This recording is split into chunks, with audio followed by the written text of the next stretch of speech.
우리가 어떻게 아픈 채로 질병과 함께 살아갈 수 있는가에 대한 책은 되게 없었던 네, 거예요. 그쵸. 그래서 제가 그 도서관에서 아무리 찾아도 그런 책이 없다라는 것을 알게 되고 되게 쇼크를 받았었거든요.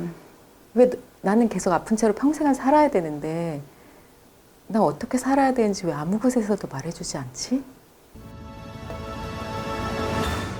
안녕하세요. 이 교수의 책과 사람 크리에이터 이현정입니다. 오늘은 새로 만든 코너였죠. 차 한 잔의 북토크 두 번째 시간입니다. 오늘 제가 모신 손님은 여러분 들어보셨거나 읽어보신 분들 계실 텐데요. 아파도 미안하지 않습니다. 저자인 조한진이 선생님입니다.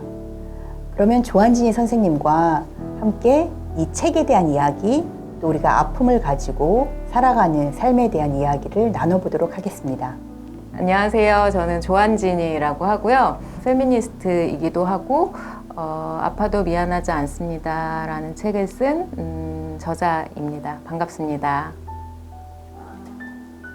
질병을 경험한다는 것은 몸에 대한 통제권을 상실하는 일이다. 누군가 질병에 걸린다는 게 어떤 의미인지 물어온 적이 있다. 나는 어항 속에 돌 하나 더 얹어지는 것이 아니라 핏물 한 컵이 부어지면서 그 물의 밀도가 변하고 그에 따라 생태계가 바뀌는 일이라고 말했다. 그저 질병 하나가 내 삶에 쏙 들어오는 게 아니라고 말이다. 이는 일상이 완전히 재구성된다는 뜻이며 동시에 내가 기획한 미래가 무효로 돌아간다는 뜻이다. 제가 참 소중하게 읽은 책인데요. 선생님께서 보시기에는 이 책은 어떤 책인가요?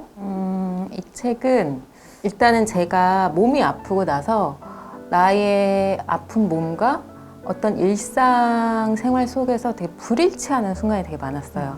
그래서 그 답답함들이 뭔지 뭔가 답답한 감정과 느낌은 있는데 그걸 뭐라고 설명할 수 없는 언어들이었던 거예요. 그래서 좀 그런 것들을 언어화하고 싶어서 이제 글을 쓰기 시작했고 글을 쓰면서 좀 나의 몸, 나의 질병 경험을 기반으로 해서 좀 우리 사회에 넓게 펼쳐져 있는 여러 가지 모순이나 불평등에까지 좀 이야기들을 하고 싶었던 것 같아요. 네. 다 쓰고 나서 보니까 아, 내가 이 이야기를 하고 싶었구나 이렇게 비로소 오히려 좀 정리됐던 것 같고 이 책은 사실은 2015년도부터 2018년도까지 페미니즘 저널 일다라는 매체에 연재했던 글을 중심으로 묶은 책이기도 합니다. 네, 아마 독자분들도 읽어보시면 느끼시겠지만 이 책은 단순히 아픔에 대한 이야기가 아니라요.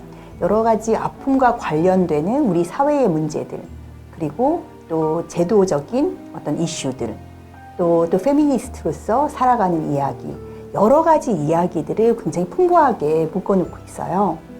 선생님, 저는 이 책을 보면서 특히 이 부분에 대해서 그러니까 어떤 몇 개의 문장들에 특별히 꽂혀서 심지어 많이 가슴이 아프기도 하고 눈물이 나기도 했는데요. 그 중에 162페이지에 보면 이런 문장이 있습니다. 말하지 못하고 공감받지 못한 고통은 마음에 갇힌다. 그 자체로 새로운 통증이 유발된다. 말하지 못하고 봉인된 기억과 함께 갇혀버린 고통은 깊은 우울과 불안이 되어 삶을 잠식한다. 이러한 문장이 있었어요. 사실 굉장히 용기 있고 어떻게 보면은 쉽게 하기 어려운 작업인 것 같은데요. 자신의 고통, 자신의 경험에 대해서 솔직하게 말하기, 그리고 글로 쓰기, 이러한 작업을 하고 계신데, 선생님은 이 작업을 하시면서 질병과 함께 살아가시는데 어떤 의미를 갖게 되신 건지 저는 그런 부분들이 좀 궁금해요. 일단 사실 이 작업은 물론 이제 이게 책으로 묶여서 나와서 많은 독자들, 시민들을 만났지만 저 자신한테 가장 의미 있었던 작업인 것 같아요. 지금 이 문장을 다른 사람의 목소리를 들으니까 제가 약간 울컥했는데 사실 이건 이제 저의 어떤 성폭력 피해 경험에 대한 것을 염두에 두고 쓴 것이기도 하고 또 한편 계속 나는 이제 몸이 아프고 그런데 이 사회는 너무 건강 중심 사회고 그 안에서 내가 계속 무언가 나의 불편함을 말하고 싶지만 어떤 언어로 말해도 잘 설명되지 않고 그러니까 말하기를 자꾸 포기하게 되고 그러면서 계속 되게 고통스럽고 더 세상으로부터 좀 침잠하게 되고 이랬던 그 순간의 감정들에 대해서 좀 쓴 문장이었는데 제가 지금 돌아와서 생각해보면 아마 이런 글을 세상에 꺼내놓지 않았으면 지금보다 훨씬 더 우울하고 훨씬 더 무거운 채로 살아가게 되지 않았을까라는 생각이 들고 제가 이제 사실 이제 북토크 하거나 이럴 때는 그런 얘기를 굉장히 많이 했어요. 소수자에게는 말하기 자체가 글을 쓰고 말한다라는 행위 자체가 어떤 자기 치유이기도 하고 사회적인 저항이기도 하다. 그래서 이제 뭐 되게 대표적으로 성폭력 생존자 말하기 대회 같은 것들 보면 생존자들이 자기 이야기를 대중 앞에서 함으로 인해서 그 경험을 객관화하기도 하고 비로소 그 경험들로부터 조금씩 더 자유로워지는 그러니까 뭔가 자기 안에 갇혀 있었던 경험이 아니라 함께하는 고통으로 만들므로써 고통으로부터 한 걸음씩 나아가는 경험을 하게 되는 것 같거든요. 또 한편 사회 전체 사회로 보면 성폭력 생존자 말하기 대회를 사람들이 들음으로써 그 고통에 조금이나마 공감하게 되고 그런 고통을 만드는 사회 구조에 대해서 고민하게 되고 그래서 그거 자체가 굉장히 저항이라고 생각하는데 좀 그런 맥락에서 이 책을 쓰는 과정이나 혹은 많은 이제 질병을 비롯해서 다양한 고통 혹은 마이너리티 정체성을 갖고 있는 사람들이 자신의 그 경험들 이 사회, 이 주류 사회 안에서 생존하기에 계속 어떤 불화와 불일치를 경험하는 어떤 자신의 어떤 지점들에 대해서 계속 쓰는 것 자체가 상처난 자신의 마음을 좀 스스로 납득할 수 있게 내가 그렇게 고통스러웠던 것이 내가 나약하기 때문이 아니라 내가 좀 찌질해서가 아니라 찌질하고 나약해도 괜찮지만 그보다는 이 사회 자체가 나의 몸과 맞지 않는 구조 안에 내가 던져져 있고 이 구조를 어떤 식으로 변화시켜야지 다양한 소수자들이 이 사회에서 핥혀지거나 좀 찢겨지지 않으면서 살 수 있는지 그런 같이 사는 법을 배울 수 있는 첫걸음들도 다양한 소수자들의 고통의 경험의 서사로부터 좀 생겨날 수 있지 않을까 그런 생각을 많이 했던 것 같아요. 선생님 오늘은 이렇게 말씀도 하시지만 또 글도 쓰시고 또 제가 알기로는 연극 같은 것도 기획하시고 또 뭐 춤추거나 이런 그런 것도 하시잖아요. 사실 그러면 우리 안에 있는 마음이라고 할까요? 생각들을 표현하는 여러 가지 방법들을 시도해 보신 건데요. 선생님은 개인적으로 그 중에 어떤 게 제일 좋으세요? 저는 글쓰기가 좋은데 너무 고통스럽고요. 좋은데 고통스럽고 고통스러운데 계속하는 내가 약간 새디스트인가? 이런 생각이 들 때가 있고 좀 가장 마음 편한 건 춤인 것 같아요. 네, 어떤 종류의 춤을 추세요? 막춤? 네. 그러니까 약간 제가 이제 그 움직임 워크숍 뭐 이런 워크숍 수업들을 조금 들었었는데요. 거기서 이제 주로 한 것들이 뭐 이를테면 걷는데 발바닥과 이 마룻바닥이 뭐 키스를 하는 것처럼 걸어보세요. 뭐 이런 식의 지시를 받기도 하고 아니면 뭐 척추가 저 하늘 위까지 하늘을 뚫고 올라간다는 느낌으로 뭐 척추를 펴보세요. 뭐 이런 식의 그런 식으로 한 1시간 정도 몸을 풀고 한 20분 정도 어떤 음악에 맞춰서 혹은 전혀 음악이 없이 자신의 느낌대로 이제 몸 움직임을 하고 나면 아주 짧은 순간 제 영혼의 결이 약간 달라진 느낌이 있어요. 아, 그렇군요. 고양이 털 같은 거를 어떤 다른 방향으로 빗었을 때 얘가 약간 달라 보이는 그런 것처럼 짧은 순간이지만 나의 이 우울한 영혼이 잠깐 이렇게 상쾌해진 느낌? 이런 게 좀 있어서. 선생님 혹시 고양이 키우세요? 전 고양이 알러지가 있어서 가까이도 못 가요. 근데 고양이 털은 여러 번 쓰다듬어 보셨나 봐요? 멀리서 보는 거죠. 멀리서 보는 거. 멀리서 보는 거 좋아하시는구나. 네, 알겠습니다. 선생님 그 지금 척추 이야기를 하시니까 제가 또 인상 깊었던 부분이 떠오릅니다. 워크숍 강사는 척추는 몸에 새겨진 자서전이라고 했다. 강사는 양발을 벌리고 나무가 뿌리를 내리듯 발을 바닥에 밀착시켜 단단히 서보라고 요구했다. 그러고는 머리를 천천히 바닥으로 내리며 척추뼈 하나하나를 느껴보라고 했다.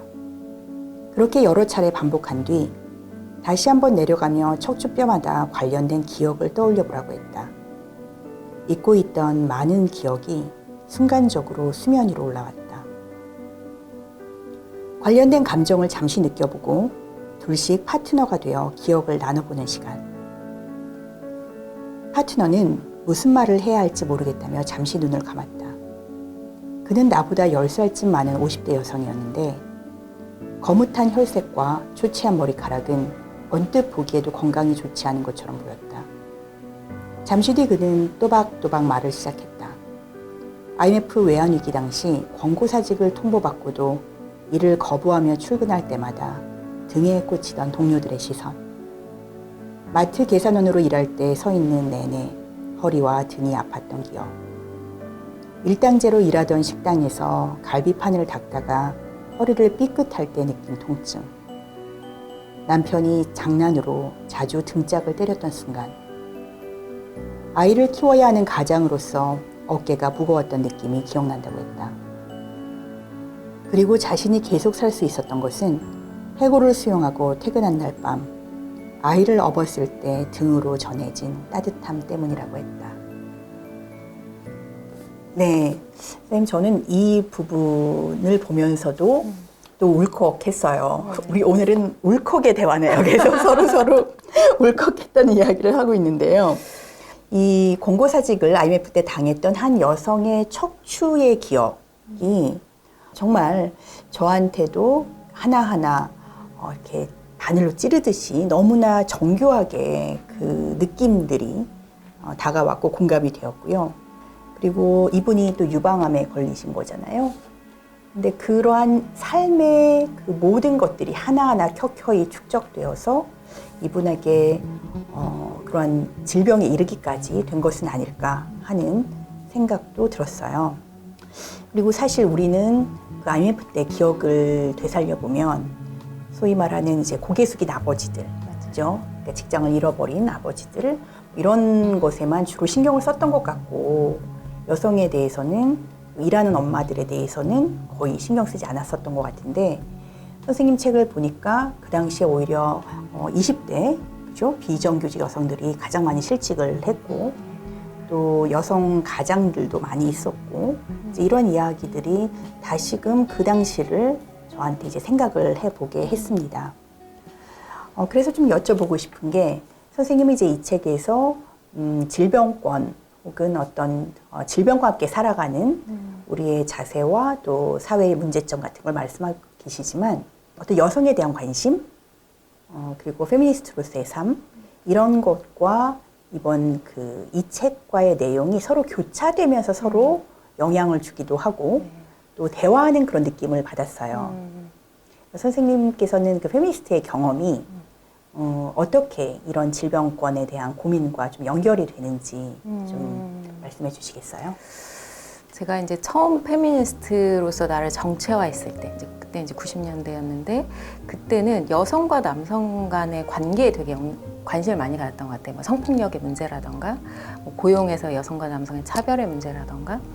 그런데 제 관심사가 점점 이 세계 전체를 약간 페미니즘의 시선으로 다시 읽고 싶은 것. 네. 그러니까 질병을 페미니스트의 시선으로 읽었을 때 어떻게 다르게 읽혀지는지, 뭐 소위 인종 문제를 페미니스트의 시선으로 읽었을 때 어떻게 다르게 읽히는지 좀 이렇게 그 관심이 변화가고 확장되고 있을 때 제가 이제 건강이 이제 안 좋아지면서 되게 오랫동안 이제 투병을 하게 되고 그러면서 좀 질병 문제, 뭐 아프게 되는 과정도 그렇고 아프고 나서의 뭐 치료 문제도 그렇고 그 과정들 안에서 이 젠더가 어떤 방식으로 작동하는지, 그러니까 뭐 우리가 뭐 젠더는 단독으로 작동하지 않는다, 뭐 이런 말들도 네네. 있잖아요. 그런 것처럼 누군가가 아프다라고 했을 때 그 사람의 성별에 따라서 동일한 질병이더라도 성별에 따라서 그 사람의 어떤 계급적 위치에 따라서 가진 자원에 따라서 완전히 다르게 경험하는 이런 사회적인 현상 이런 것들에 대해서 계속 좀 관심을 갖게 되었고 제가 페미니스트가 아니었다면 이렇게 글을 쓰지 못했을 것 같아요. 네. 그리고 제가 지금 질병권 운동을 이제 동료들과 하고 있기도 한데 이것도 기존에 이제 건강권이라는 개념이 있고 건강권 운동이 되게 오랫동안 한국 사회에서도 있어 왔잖아요. 근데 기존의 건강권 운동이 한국 사회에서 되게 이제 좀 전문가 중심이고 정책 중심이고 이렇게 진행되어 왔다면 질병권 운동은 우선 되게 이제 당사자들의 질병 경험의 언어들을 이제 축적하는 거에 되게 이제 공을 많이 들이고 그래서 뭐 질병과 함께 춤을이라는 뭐 책이나 뭐 이 책과 동일한 제목의 아파도 미안하지 않습니다 같은 연극을 만들거나 이런 작업들을 해왔고 이제 뭐 최근 1, 2년 상간에는 이제 돌봄 문제 우리가 이제 잘 아프려면 질병권을 이제 풀어서 얘기하면 잘 아플 권리인데 잘 아플 권리를 우리가 보장받으려면 굉장히 중요한 것 중에 하나가 돌봄권을 보장받는 건데 돌봄 자체가 이제 굉장히 젠더화된 영역이잖아요. 되게 많은 여성들이 주로 돌봄을 네. 담당하고 뭐 그거는 사적 영역이든 공적 영역이든 그래서 제가 여성 운동을 현장에서 함께 오랫동안 해왔기 때문에 질병 문제를 단순히 뭐 의료에서 성차별이 있다라는 것을 조금 더 넘어서서 좀 어떤 일상의 순간들과 면면들에 우리가 어떤 방식으로 계속 젠더 혹은 성차별 같은 것들이 작동하면서 우리의 질병 경험을 뒤틀고 있나 좀 이런 부분들을 많이 주목하게 됐던 것 같아요. 네, 네. 어떤 면에서 이 사회가 아픈 이들을 대하는 방식은 여성을 대하는 방식과 약간 닮았다. 우선 나는 알고 너는 모른다는 전제 아래 시도 때도 없이 가르치려 드는 맨스플레인과 비슷하다. 두 번째는 부적절한 상황에 문제 제기를 하면 성찰하거나 사과로 답하는 게 아니라 네가 예민한 거라고 충고하거나 근엄하게 공격하는 모습이다. 세 번째는 만날 때마다 살이 쪘다거나 빠졌다. 혹은 예뻐졌다거나 안 예뻐졌다는 말로 평가하며 사회가 외모를 공동 관리하려는 태도다. 선생님께서는 이제 질병권을 말씀을 하시잖아요. 아마 그 이야기가 독자분들 중에는 좀 생소하게 느끼시는 분들도 계실 것 같아요. 그래서 질병권이 뭔지 선생님 좀 간단하게 말씀해 주실 수 있으세요? 질병권, 네네. 질병권은 잘 아플 권리 이제 풀어서 얘기하면 그런데요. 기존의 건강권은 어떻게 하면 많은 사람들이 어떤 계급이나 지위나 이런 것과 상관없이 모두 다 어떻게 하면 더 건강해질 수 있을까가 주요한 관심사 이슈였던 것 같아요. 반면 질병권은 우리가 건강을 회복하거나 회복하지 못해도 아픈 채로 혹은 지금의 상태 그대로 어떻게 해야 잘 살 수 있을까? 이 사회에서 성원권을 박탈당하지 않고 배제당하지 않고 잘 살 수 있을까? 여기에 관심이 있어요. 네, 네. 그래서 그러면 사람들이 근데 어차피 건강권에도 다양한 소수자들의 뭐 어떤 권리와 이런 것들을 이야기하지 않는가라고 하는데 초점 자체가 완전히 다른 거죠. 건강권은 어쨌든 예를 들면 뭐 의료 불평등을 해소해서 많은 뭐 가난한 사람들도 충분히 의료를 이용할 수 있도록 해서 건강을 증진시킨다. 여기에 어쨌든 포커스가 가 있다면 질병권은 물론 그런 부분들도 우리가 치료받을 권리 이런 면에서 중요하지만 이 사람을 건강하게 만든다라는 것 자체의 목적이 아니라 이 사람이 건강 회복할 수 있으면 좋지만 사실은 되게 많은 사람들이 회복할 수 없는 아무리 노력해도 회복할 수 없는 건강 상태로 살잖아요. 저 같은 경우가 이제 굉장히 그런 케이스인데 뭐 의사가 제가 현대의학으로 뭐 아무리 무엇을 더해도 더 이상 건강해질 수 없는데 건강을 위한 요구들을 되게 많이 받아요. 병원에서도 일상에서도. 근데 나는 내 모든 일상을 건강관리에 100% 쓰지 않고 한 40% 정도만 건강관리에 쓰고 60%는 내가 원하는 삶을 살다가 나는 60에 죽겠다. 약간 이런 거거든요. 예를 들면. 이런 것들은 보면 건강이 삶에서의 최우선의 가치가 아닌 거죠. 네.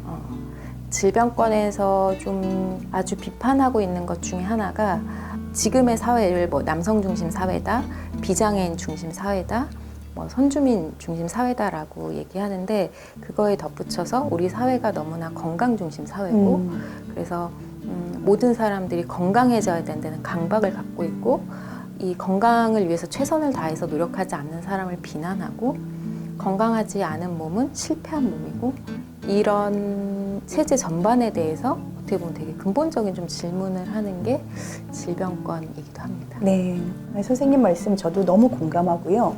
사실 우리가 살면서도 뭐 건강이 최고다라든지 어찌 보면은 건강을 위해서 모든 사람이 노력하는 게 너무 당연하고 또 건강을 위해서 노력하지 않는 사람은 뭔가 문제가 또 있다고 여겨지고 질병이 더 나아지거나 심지어는 많은 노인분들이 그렇지만 질병이 서서히 악화되는 그러한 상황 속에 살 수밖에 없는 분들에게도 끊임없이 건강이라는 그런 어떤 요구를 하는 것 같거든요.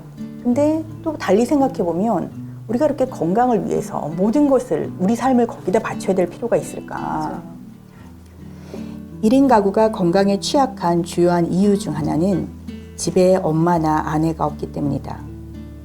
역사적으로 지금과 같은 임금 노동 자체가 출근은 노동, 귀가는 쉼을 전제로 한 형태다. 그리고 집이 쉼의 공간일 수 있었던 것은 돌봄 노동이나 가사 노동 같은 재생산 노동을 무료로 수행하는 여성이 있었기 때문이다. 그런데 유사 이래로 1인 가구가 대거 출현했고 그들은 재생산 노동을 무료로 수행해줄 여성이 집에 없다. 현재 1인 가구는 임금 노동부터 돌봄 노동과 가사 노동까지 모두 혼자 수행해야 한다. 네, 선생님 저는 이 책에서 또 흥미로웠던 부분 중에 하나가 1인 가구에 대한 선생님의 고민이 좀 남다르구나 하는 것을 발견할 수 있었어요. 우리가 신문에서도 자주 보듯이 1인 가구가 엄청 늘어서 지금은 거의 3분의 1에 육박하고 있는 것으로 알고 있고 뭐 젊은 사람들뿐 아니라 뭐 중년이라든지 노년 인구도 많다고 제가 알고 있거든요. 그런데 선생님께서는 특별히 이제 1인 가구에게 필요한 것이라는 챕터에서 우리 사회에서 1인 가구를 바라보는 관점의 문제점이라든지 어떻게 하면 조금 이게 달라질 수 있을 것인가에 대한 어떤 대안까지 구체적으로 내놓고 계시더라고요. 그래서 거기에 대해서 선생님이 1인 가구에 대한 선생님의 생각을 저희 유튜브에서도 조금 나누어 볼 수 있을까요? 제가 지금 1인 가구로 살고 있고 제가 이제 뭐 과거에 뭐 같이 여성운동 했던 친구들이랑 같이 약간 공동체를 이뤄서 살아보기도 하고 뭐 애인이랑 같이 살기도 하고 뭐 여러 주거 형태를 거쳤는데 뭔가 제 성향에 되게 맞는 주거 형태는 1인 가구라는 네. 거를 이제 생각하게 됐어요. 근데 1인 가구를 오랫동안 살다 보니까 되게 많은 것들이 이제 불편하고 맨날 언론에서 1인 가구 뭐 취약계층 어떻게 할 것인가 약간 이런 관점의 기사들을 보면서 마치 1인 가구 자체가 되게 문제적인 가구 형태인 것처럼 네. 이야기하는 것들이 약간 우습게 여겨졌고 네. 근데 또 한편 생각해보면 이제 인류가 출현하고 사회를 이루어서 살기 시작하고 어떤 제도를 만들고 이런 이래로 지금이 아마 가장 1인 가구가 많이 출현하게 된 시기. 네, 그럴 것 같아요. 그리고 그간 인간이 만들어왔던 사회를 이루면서 살면서 만들었던 제도들은 다 다인 가구 중심이었기 때문에 이 1인 가구가 우리 이 주류 사회에서 보기엔 너무 낯선 집단이기 네. 때문에 자꾸 저 취약한 1인 가구 계층 어떻게 할 것인가 이런 신문 제호가 자꾸 나오는 게 아닐까 이런 생각이 들면서 1인 가구가 많아지는 게 문제인 게 아니라 이 제도 자체가 다인 가구 중심으로 설정되어 있는 게 문제인데 왜 자꾸 1인 가구가 취약계층이고 문제라고 얘기할까? 1인 가구가 많아지면 그에 맞게 제도를 재디자인하면 되는 거고 뭐 저출생이 많아지면 뭐 저출생에 맞게 제도를 잘 디자인하면 되는 거잖아요. 그래서 1인 가구에 맞는 사회적 제도가 이제 필요하다 그런 이야기들을 했었고 그 중에 하나로 제가 책에 이제 그 1인 가구들의 병원 동행 서비스 같은 거 그리고 이제 좋은 서비스인 것 같아요. 네네네. 저도 이런 거 정말 있어야 된다라는 생각을 하게 되더라고요. 건강둘의 얘기 그래서 뭐 비혼 여성들끼리 그러니까 1인 가구 여성들끼리 정서적 지지를 갖는 이런 것들을 이제 제안했었는데 다행히 서울시에서 1인 가구 병행 동행 서비스 이런 거를 2020년부터인가 시작을 했어요. 시작을 했군요. 네네네. 그래서 제가 서울시에 그 분에게 들은 바로는 이제 이 책에 나온 내용을 보고 이제 착안해서 그 제도를 이제 디자인했다고 그래서 굉장히 뿌듯했는데 제가 몇 달 전에 실제로 이용해 보니까 실제로는 되게 엉망진창으로 그런가요? 되고 있더라고요. 제가 병원에 가는데 이제 그 제도를 한번 이제 모니터 차원에서 한번 이용해 보려고 예약을 했는데 예약 1시간 전까지 병원 동행 서비스에 대한 이 컨설팅이 안 돼 있었고 그래서 제가 이제 실제로 이용해야 되는 그 시간 다 끝난 뒤에 문자가 왔더라고요. 사람이 너무 많아서 매치가 안 됐다고. 어머. 그래가지고 굉장히 그때 곤란했었거든요. 이게 무슨 카카오 택시도 아니고. 그러니까요. 근데 병원 동행인데 어. 제가 이제 그때 3차 의료기관에서 어떤 검사를 해야 됐었는데 보호자가 있어야만 그 검사가 시작되는 어떤 시스템이었어요. 그래가지고 매칭이 안 돼가지고 제가 급하게 이제 또 다른 이제 지인을 불러가지고 해결을 했는데 어쨌든 1인 가구 병원 동행 서비스 서울시 제도 되게 좋은데 실행은 엉망진창이더라. 네. 안타까웠습니다. 지금 제가 여기 지금 고발하는 거예요. 유튜브에? 네네. 서울시 담당 공무원님, 저희 그 유튜브 방송을 보시고 꼭 시정해 주세요. 선생님, 그러면 아무래도 저희 독자분들께서는 이런 점이 궁금하실 것 같아요. 선생님께서 이제 오래도록 좀 고민도 해보시고 또 직접 경험도 하시고 여러 서비스 같은 거를 이용도 해보시고 그런 경험들 속에서 질병과 함께 살아가는 것, 이제 질병과 함께 살 수밖에 없는 사람들, 선생님이 이제 말씀하신 것 중에 질병에게 이제 완전히 지배되지도 않으면서도 그렇다고 해서 질병을 외면하지도 않고 질병과 이제 함께 살고 저는 이제 파도 타기라고 어디서 말씀하셨던 게 참 좋은 그 표현이라는 생각이 들었었는데요. 이처럼 질병과 함께 사셔야 되는 분들에게 어떻게 하면 조금 삶을 그래도 좀 즐겁게 이렇게 하실 수 있을 거다라는 팁이 있으면 좀 알려주세요. 우리가 어떤 질병을 딱 진단받고 나면 이 질병을 치료하기 위한 방법, 뭐 이 질병에 어떤 음식이 좋다더라, 뭐 어떤 의사 좋다더라 이런 것들을 막 이제 알아보게 되는데 사실 그것과 더불어서 되게 필요한 것은 내가 아픈 몸과 어떻게 살 것인가의 문제인 것 같아요. 물론 이제 투병 기간이 뭐 1, 2년으로 이제 끝나는 질병 같은 경우는 그나마 좀 난데 저처럼 이제 만성적으로 계속 아픈 사람들은 내가 이 질병과 어떻게 살 것인가에 대한 것들을 고민하고 이런 지점이 이제 자기 삶의 질에서 굉장히 중요해지고 우리가 어떻게 하면 건강해질 것인가에 대한 책은 굉장히 많잖아요. 네네.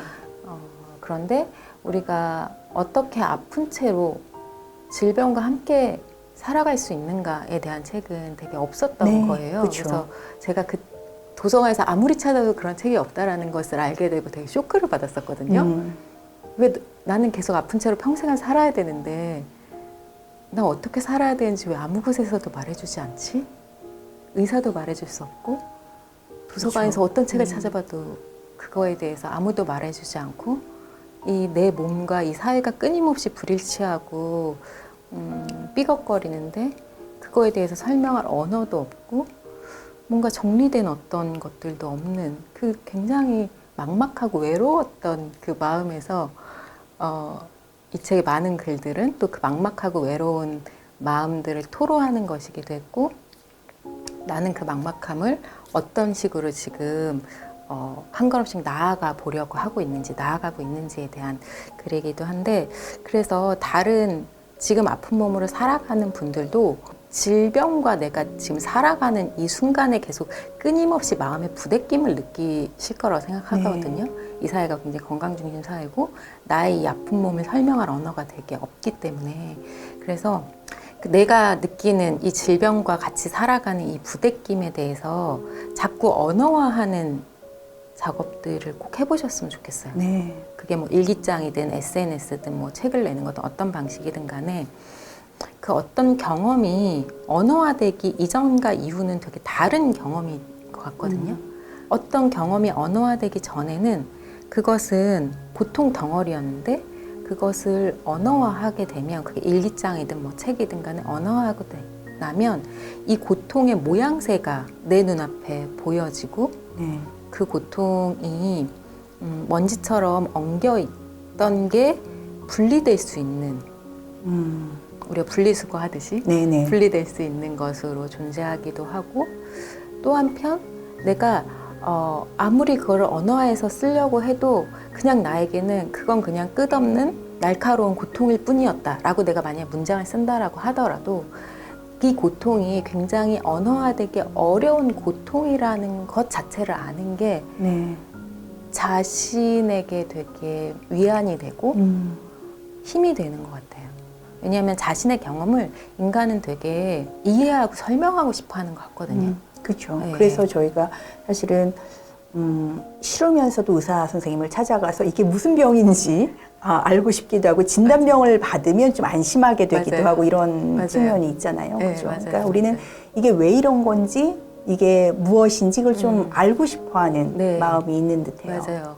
인간은 끊임없이 자신의 경험에 대해서 이름 붙이고 해석하고 이해하고 싶어 하는데 이 질병과 관련한 자신의 경험을 기존의 언어들이 많으면 어떤 책의 저자나 어떤 영화 속의 대사를 통해서 나의 경험을 설명할 수 있는데 이 질병의 경험들은 아직 우리 인류에게 축적된 언어가 제가 보기엔 많지 않은 것 같아요. 네. 그래서 아직은 우리가 스스로 쓸 수밖에 없고 그런데 어쨌든 그 자신의 고통의 경험 혹은 어떤 불일치의 경험 혹은 어떤 두려움 혹은 내가 지금 차라리 아파서 다행이다 라고 느끼는 어떤 순간들도 저는 있었는데 그런 것들을 어쨌든 언어화 해보는 게 질병이 나를 잠식하고 질병이 내 삶을 완전히 점거해버리지 않도록 그 거리를 만드는 과정이 되는 것 같아요. 네. 그래서 그런 거를 짧게라도 꼭 해보셨으면 좋겠다는 네. 말씀을 드리고 싶어요. 네.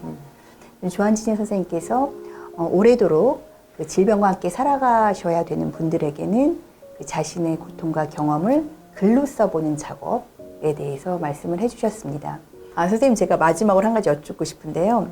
점점 나이가 들면 들수록 우리는 아픔 혹은 질병과 함께 사는 것을 부정할 수는 없을 것 같아요. 그러니까 모든 사람들의 문제라는 거죠. 어떤 면에선. 그러면 그렇지 않은 사람들이 아직까지 그렇지 않은 사람들이 이 아픈 사람들을 만날 때 질병과 함께 사는 사람들을 만날 때 어떻게 하는 게 좋을까? 어떤 게 위안이 될 수도 있고 공감을 하는 자세일 수도 있고 힘을 드리는 것일 수도 있을까?